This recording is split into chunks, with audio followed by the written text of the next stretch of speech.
Let's analyze Warren Buffett's recent moves in the stock market and what we can learn as value investors from that.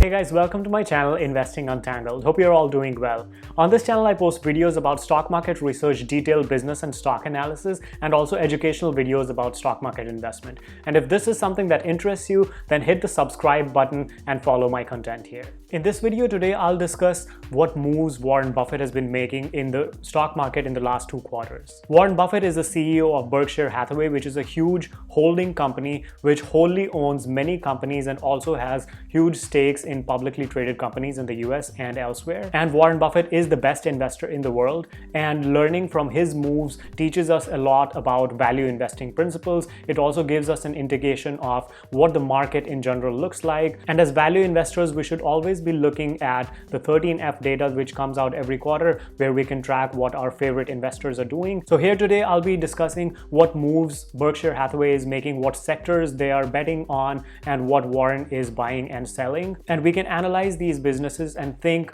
why Warren is actually betting on these businesses. And this will teach us a lot about value investing principles and what Warren is looking for when he invests in companies. So without further ado, let's get started and see what Warren has been up to in the last 2 quarters. So historically, Berkshire's cash on hand has been a very good indicator for value investors like us. Here you can see how the cash reserves have fluctuated in Berkshire in the last many years. So around 2006, 2007, the cash reserves were around $47 billion. And around the financial crisis, which hit around 2008 and 2009, the cash reserves went down because Warren was doing a ton of buying. So he deployed his cash to buy a ton of different businesses. And after that, as the market started going up, so did the cash reserves of Berkshire. That means the opportunities in the market became more and more limited. There was a very strong bull market going up, and Warren was holding cash and waiting for opportunities. And he found actually opportunities in Apple around 2016, 2017 time. And that's when he deployed a ton of cash buying Apple. And you can see that here, 2016 Q1 was when Warren started buying Apple, and that's right here. And over the years, he has built this position up quite massively. And right now, it is actually the biggest position in Warren's portfolio. Now, if you look at what prices Warren actually paid for Apple, there was a stock crash of Apple around 2015-16. So the stock price went all the way from around $33 down to $23. And that's when Berkshire started its position. And since then, it kept building its position. And then Apple had a major bull run, especially in the last year. But now looking at what Warren has been doing in the last quarter, you see actually in the last 2 quarters, you see here Berkshire actually has been reducing Apple stock. And here in Q4, they trimmed it by 6%. Also in Q3, they reduced it by 3.7%. So all in all, they have been actually reducing Apple. And if you look at the numbers for Apple, here you see that the stock price is actually significantly overvalued. It is at its all-time highs, and the valuation rank for Apple is very low. It's just 1 out of 10. And Apple is at a forward PE of 30, which is very high for a company with a limited growth going forward. And I think this is the reason why Berkshire has been actually trimming its position in Apple. And this is sort of unlike Buffett, because he has said in the past that Berkshire doesn't believe in trimming positions, and they only sell when the economics of a business changes, when the fundamentals change. But here it seems that Apple has become extremely overvalued, and they have started sort of modifying their investing style, and they have started trimming this position here. The other major trend that continues for Berkshire is leaving financial companies behind. So Buffett totally closed the positions of JP Morgan and also MTB, and also reduced the US Bank Corp and sold out PNC Financial Services. There was also a massive reduction in Wells Fargo, close to a 60% reduction. And this trend actually continues from their activity in Q3, where they actually started selling banks. So JP Morgan was already reduced pretty massively in Q3, and also Wells Fargo, PNC Financial Services, M&T Bank Corp. So it seems Warren is moving away from banks, and he's selling off these bank stocks and moving to other sectors. that I'll show you in a bit. Now, the biggest bank that they hold in their portfolio is Bank of America, and this is almost 12%, so 11.34% of their portfolio. JP Morgan Chase was one of the banks that Warren completely sold, and here you can see JP Morgan is at its all-time highs. So again, suggesting that he thinks probably that it is overvalued, and the sector as a whole is probably not going to grow its revenues a lot, and the interest rates are right now low, and that's going to affect their revenues a lot. So that's probably why he is just stepping out of banks. Warren also sold Barrick Gold Corporation, which actually he had recently bought, and this was kind of surprising to me. And he also sold out Pfizer completely. Now, looking at their cash position as of the third quarter of 2020, so the fourth quarter numbers aren't out yet. Berkshire's sitting at a cash pile of $23 billion, and they have $118 billion in short-term investments, meaning this can be converted to cash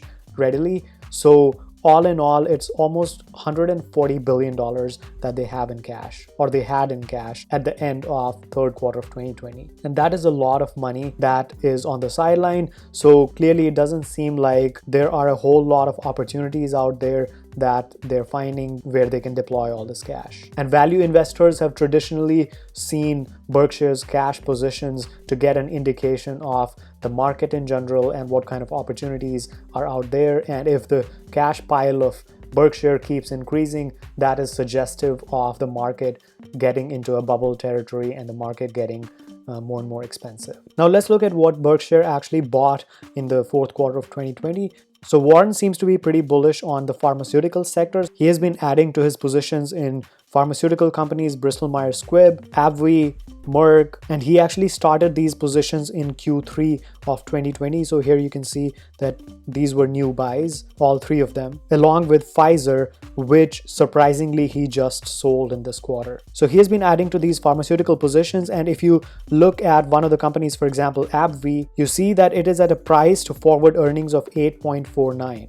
which is very attractive given how expensive the market is right now. So this seems to be a nice value play, and AbbVie has gone up recently, but Berkshire actually bought AbbVie in the third quarter of 2020 when it was in the $80-$90 range. On top of a low forward price to earnings, AbbVie also has a very nice dividend yield of almost 5%. And two more interesting positions that he actually added to were Verizon and Chevron Corp. And he started actually both these positions in Q3 of 2020. Now, if you look at Verizon, it trades around $56 right now. And the reported price on Dataroma at which Berkshire bought the stock is around $58. So this is a solid blue chip company with a very good profitability rank, and it follows classic Buffett parameters like high net margins of around 14%, very high return on equity, 28%, and very high return on invested capital of 23%.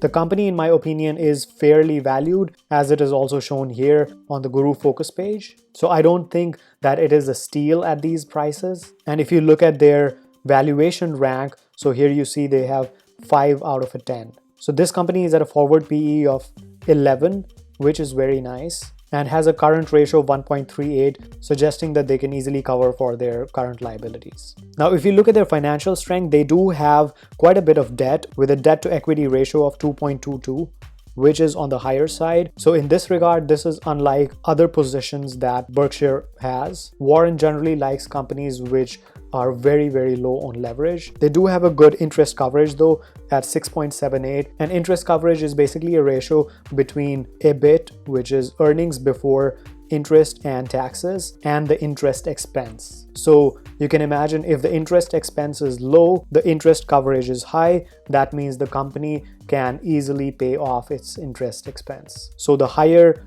this number, the better the company is financially. So in my opinion, this is a classic Warren Buffett style move in the regard that it is a very solid company and it is fairly priced. So it's not expensive. I don't think it's undervalued either. But in my opinion, they are probably going to have a good increase in revenues because of 5G coming along. And Berkshire started buying Verizon in the Q3 of 2020. And they actually filed a confidential order with the SEC where they did not disclose one of their buys. And here you can see for the first time in years Buffett disclosed that the firm is withholding confidential information from its 13F.